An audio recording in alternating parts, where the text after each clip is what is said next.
اسمی تعالی. شب نوشته از سرگذشته محراب خسته صدا.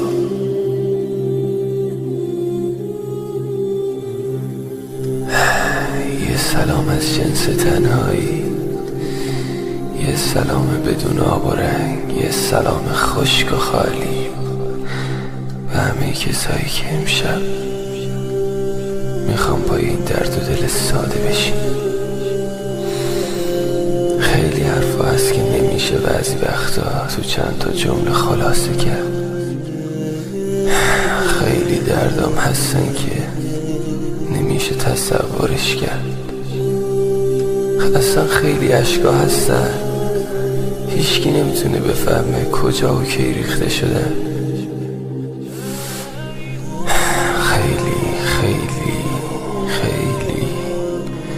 خیلی چیزا هستن که حتی با گفتنشون آدم خالی نمیشه. اما میگم همه قصه از جایی شروع شد که هیچ وقت قرار نبود به دنیا بیام. قرار نبود چشام به این دنیای پرنقاب باز شه. قرار نبود پاهامو روی این کره لعنتی خاکی بذارم. قرار نبود اصلا پسری به اسم مهراب به دنیا بیام. نمیدونم سرنوشت، تقدیر اسمش چیه، اما همیشه گفتم شاید اصلا من باید می اومدم تا با گفتن بعضی دردا خیلی ها را آروم کنم. از اون موقع بود که اسم خودم رو گذاشتم مسکن. اما چرا من خدا، چرا مهراب؟ خدایا تو که میدونستی دنیات انقدر بده، چرا من انتخاب کردی؟ مگه نگفتی این همه آدم آفریدی؟ چرا موقعی تقسیم کردن همه دردا فقط سهم من شد؟ چرا باید تو این شهر شلوغ و بیرحم؟ چرا باید بین ترافیک این خیابونا؟ چرا باید تو این کوچه های تاریک و خلوت مهراب قدم بزنه و به درداش فکر کنه؟ به مشکلاتی که توی خانواده شروع میشه، به دعواها، بحثا، سردردا، رفتنها، اومدنها، طعنه‌ها، کینه‌ها، بغضا، اشکا. چرا؟ یا به همون داستانی که روز به روز، ساعت به ساعت، دقیقه به دقیقه و ثانیه به ثانیه اون 5 سال و روزگار به چشمام تیره و تار کنه. آینده ای سیاه، گذشته ای تلخ، یا خاطراتی که حتی به یاد آوردنشون جز سردرد واسه آدم هیچی نداره. هیچی. عذابه، به مولا که عذابه. ولی بذار یکم وارد جزئیاتش بشیم. اسمی که برای دشمنا از مرگ بدتر شد، تنی که با کشیدن این دردا از سنگتر شد، یا قدمایی که از سر بغض و کینه تو پیاده روهای شهر محکم‌تر شد، یا از اون قلبی که انقدر خنجر خورد تا پرپر شد، تا عشقی که به سادگی از دلم رد شد. بی خیال اینا درد نیست، ولی میدونی چی درده؟ درد اینه که هر کسی فکر میکنه درد و دلش از اون یکی خیلی بزرگتره. درد اینه که هر کسی فکر میکنه خودش از همه داغونتره. ولی من چی بگم؟ داستان جالبی دارم واسه همه. برای اولین بار، هر بار برای کسی تعریف میکنم خشکش میزنه. باورش نمیشه که همچین چیزی رو کسی دیده باشه.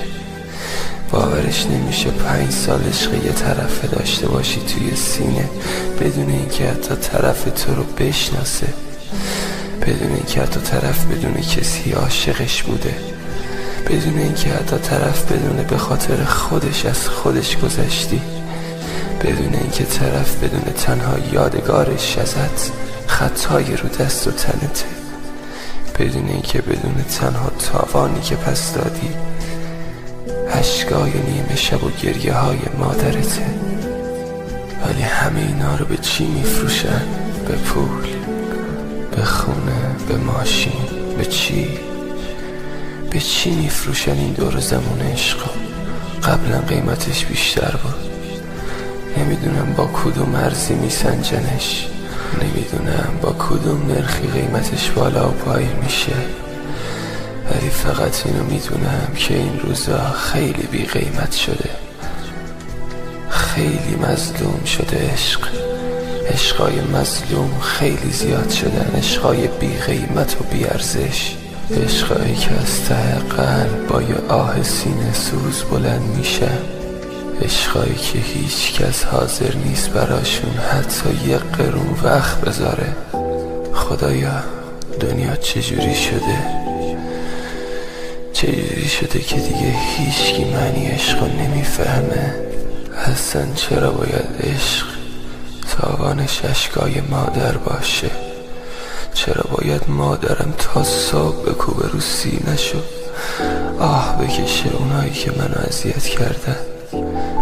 چرا باید بعضی وقتا با دیدن حالم حتی بروم نیاره که چمه، بلکه حالم بدتر نشه؟ چرا نباید یکی تو این دنیاست پیدا بشه که بشینه پای درد دلام و دردامو بفهمه؟ چرا باید دردامو با تیغ رو تنم داد بزنم؟ چرا باید رد خود زنیام بشه پیاده روهای تنهایی؟ چرا باید تخت بیمارستانم بشه تخت خوابم؟ چرا باید هر دکتری که منو میبینه بگه باز تویی؟ ای بابا بازم که تو اومدی. انگار واسه همه دکترام آشنا، انگار واسه همه مردم شهر از بزرگ و کوچیک آشنا.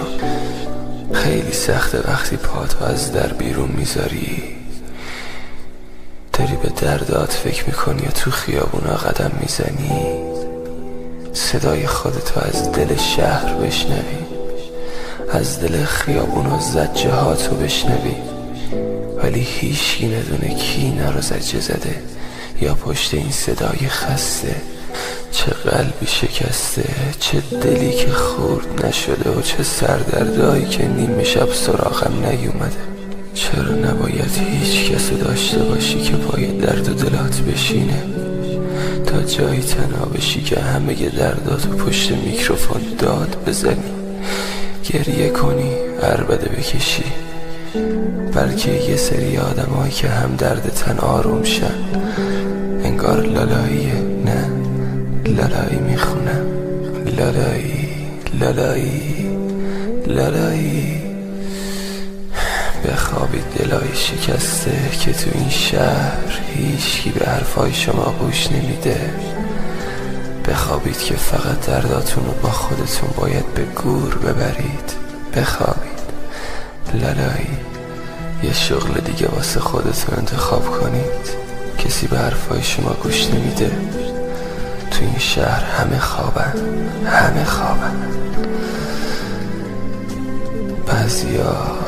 بعضی آدم ها درداشون رو گریه میکنن، بعضی آدم ها درداشون رو تنشون خط میندازن، بعضی آدم ها درداشون رو فریاد میکشن و بعضی آدم ها درداشون رو سیگار میکشن، بعضی آدم ها درداشون رو قدم میزنن. بالاخره هر کی واسه خالی کردن خودش یه راهی پیدا میکنه.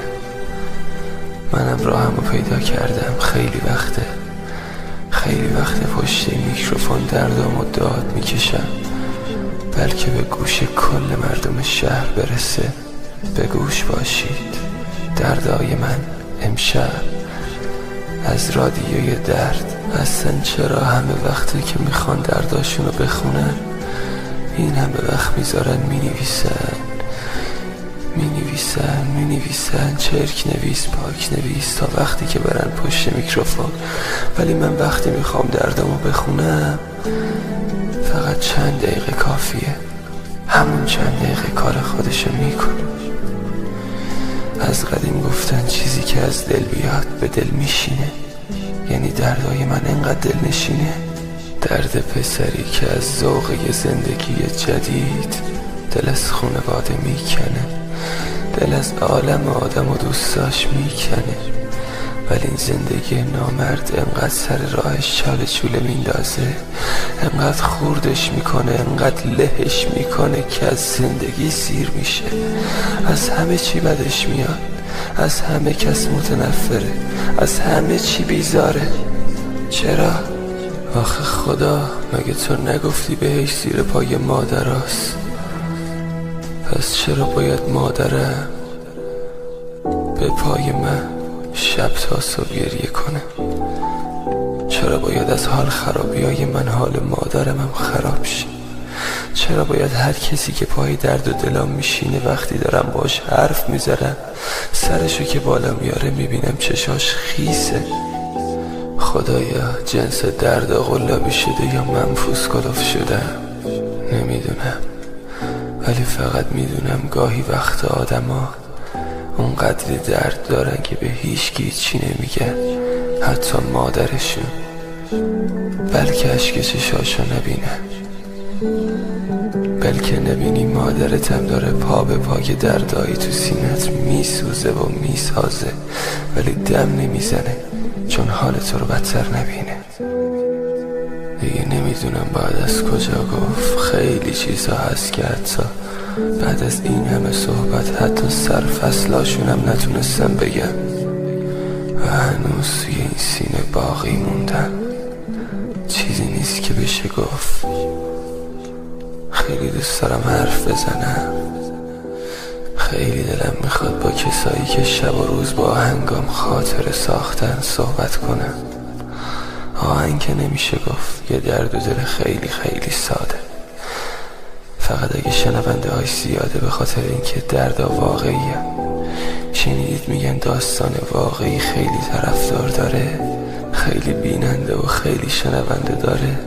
خب اینم داستان واقعیه، میشه گفت چون واقعیه به دل میشینه، چون شبیهشو کشیدن، دیدن، شنیدن، چون خیلی با کشیدن این دردا شباشونو با قرص میخوابن، خیلی ها شباشونو با این دردا با گریه سر میکنن، خیلی با چشای تر با لبای خشک سر رو بالش میذارن و میخوابن با خاطراتی که جز یه داغ سینه سوز هیچی رو قلبشون جا نمیذاره. همینه، این رسم روزگاره، این رسم روزگاره که عاشقا میشکنن، این رسم روزگاره که وقتی تا میخوای دوتا پله از پله خودت بالاتر بری 1000 نفر میخوان زیر پاتو خالی کنن. این رسم روزگاره که هیچکی به هیچکی رحم نمیکنه، هیچکی دلش برای هیچکی نمیسوزه. گفته بودم که یادم میاد، گفته بودم از شب زنده داری و اشکای بی پرسه تا رفیقا و چاقوهای بی دسته. خیلی چیزا رو میبینی، خیلی دردا رو میکشی، اما تنها چیزی که آروممون میکنه اینه که حداقل میدونیم وقتی میریم زیر خاک هیچ دغدغه‌ای نداریم و از 7 دولت آزادیم. آروم آروم، انگار مثل بچه‌ای که مادر تو گوشش لالایی میخونه میخوابیم. آروم و بی صدا میخوابی، میخوابی، میخوابی. دلخوشی من دل شکستم این شبا شده که حداقل بتونم همه داداشا و آبجیایی که همه هوادارا و طرفدارای دو آتیشه‌ای که هم دردم بودن و با درد دلام و فریادام شباشونو با گریه صبح کردن، همه اون کسایی که در طول این 2 سال تمام درد و دلامو گوش دادن از نزدیک ببینم، تو هر شهری، تو هر استانی، تو هر شهرستانی، بلکه بتونم چشم تو چشمشون نگاه کنم و ازشون تشکر کنم به خاطر این همه حمایت. بزرگترین تشکر زندگی من بعد از خدای بالا سرم و مادرم ازلم و فرزاد و حاجلیه. این دو شخصی بودن که بعد از دعاهای مادرم و خدای بالا سرم مثل کوه پشتم بودن و هیچ وقت پشتم رو خالی نکردن. از همینجا از همشون ممنونم که همون یه ذره استعدادی که داشتم توی گفتن درد، نمیگم خوانندگی، تو گفتن دردام داشتم و پرورش بدن و صدامو به تمام مردم شهر برسونم. میتونم به جرأت تو آخرین جمله خودم بگم این دو نفر تنها آدمایین که هیچ وقت استعداد هیچ جوونی و نادیده نمیگیرن و هر جوری که میتونن کمکش میکنن.